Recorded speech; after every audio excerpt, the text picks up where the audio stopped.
25 জানুয়ারি কাটলিছোড়ার ঘটনার তদন্তে বড় সাফল্য হাইলাকান্দি পুলিশের।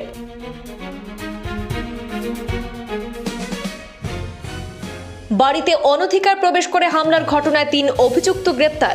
এক পলাতক ব্যক্তিকে ধরতে পুলিশের অভিযান অব্যাহত।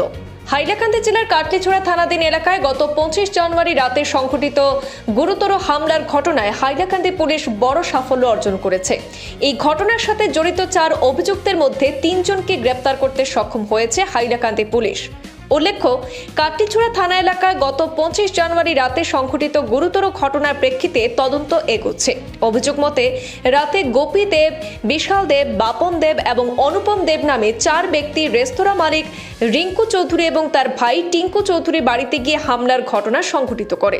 এতে গুরুতরভাবে আহত অবস্থায় রিঙ্কু চৌধুরীকে তৎক্ষণাৎ শিলচর মেডিকেল কলেজ হাসপাতালে ভর্তি করা হয়। এই ঘটনার পর টিঙ্কু চৌধুরী কাটলিছোড়া থানায় 4 জনের বিরুদ্ধে মামলা দায়ের করেন। মামলার পর থেকে অভিযুক্তরা আত্মগোপনে ছিল।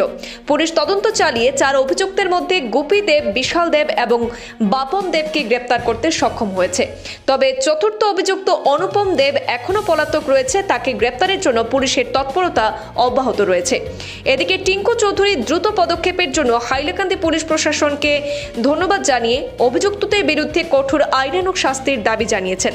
অন্যদিকে আজ জেলা আদালতে এই 3 অভিযুক্তকে পেশ করা হয় এবং তাদেরকে বিচারাধীন ব্যবস্থায় পাঠানো হয়েছে।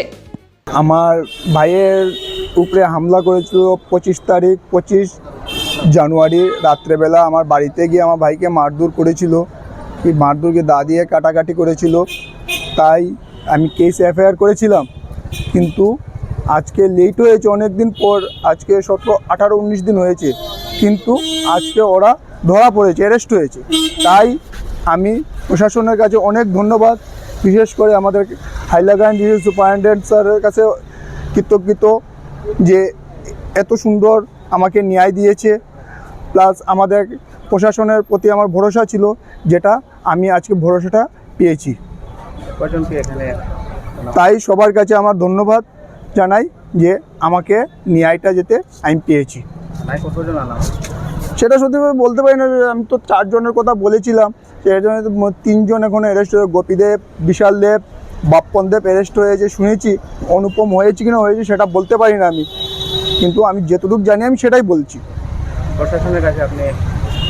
প্রশাসনের কাছে অনেক ধন্যবাদ যে আমাকে ন্যায় দিচ্ছে, নিয়ে দিয়ে যাবে। ঘটনাটা কবে হয়েছিল? 25 জানুয়ারি রাত্রেবেলা।